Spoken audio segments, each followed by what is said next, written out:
I read the story on a WhatsApp group few days back and found it very heartwarming. Many of you might have already seen it. This is for the ones who haven't, and for everyone who wishes to have a small change in the way you feel about yourself and your lives. So, let's get straight into the story. So, this is a 69-year-old lady, Pauline. You can call her by any name, it doesn't matter.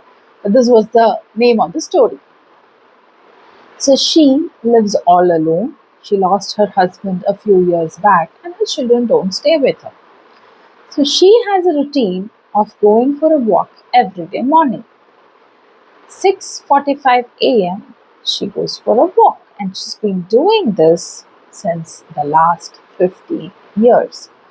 So 6:45 a.m. she gets out of her room, walks into the street, walks past the grocery store, gets into the alley, then walks past an elementary school and returns back.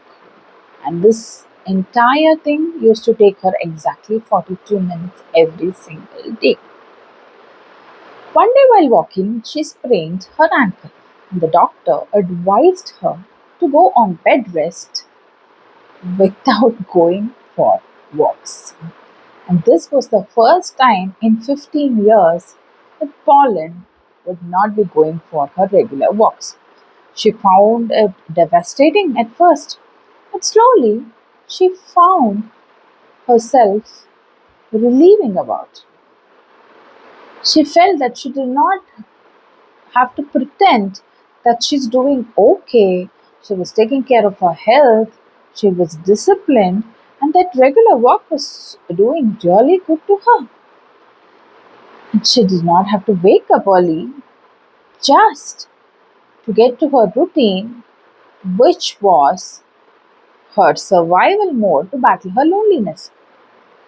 So the first week went fine. She slept in, woke up late, watched television, enjoyed. The second week, the grocery store owner came to visit. He was worried.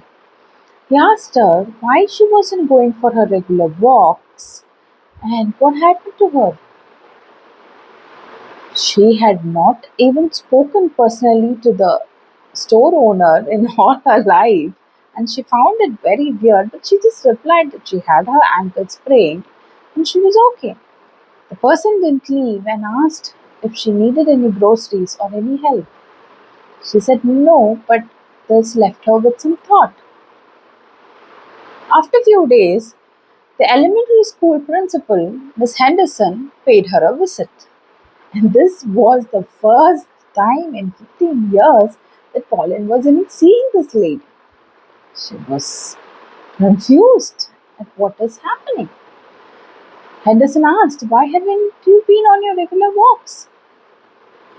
And again, Pauline told that, see, my ankle is sprained, I can't walk, and I've been advised to take rest. But why are you all so worried about me? Henderson looked a little surprised and said, because you're a part of our routine, Pauline. And she just left. Pauline could not understand a thing and she was confused. And the following days just increased her confusion.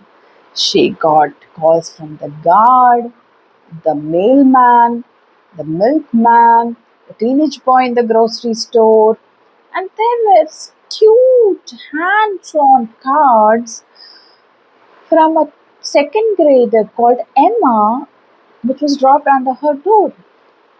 And Pauline could not understand anything because she knew any of these people.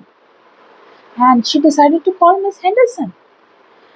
When she did, Miss Henderson asked, Pauline, do you really don't know why we all miss you so much and are worried about you? Pauline said no. And what she said shocked Pauline. Miss Henderson said that, Pauline, you have been our clock for the last 15 years. The moment you walk past the store owner opens the store.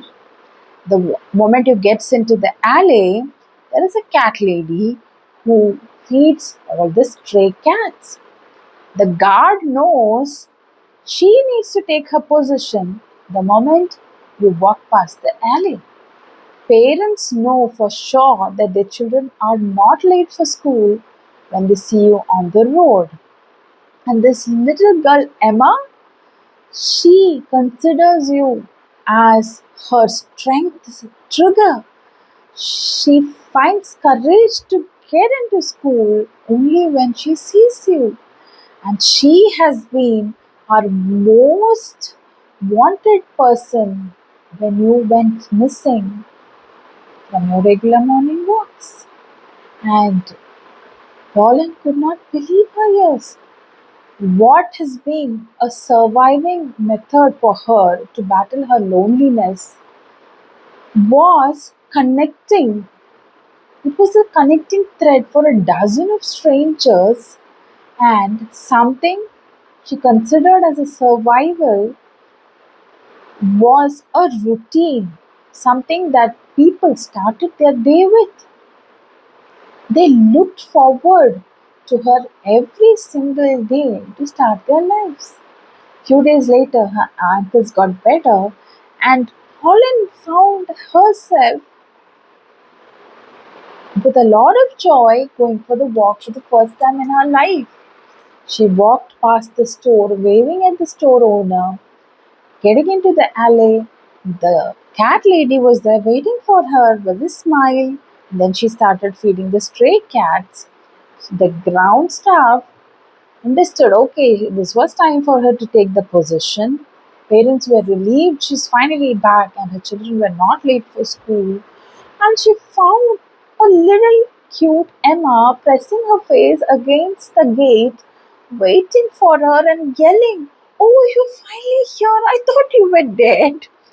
And when her mother tried correcting her, Pauline felt that she was so important, she was wanted, and all her life she had been thinking that she was alone and she was irrelevant. She didn't mean anything to anybody, and she was battling loneliness when she was this thread for all these people.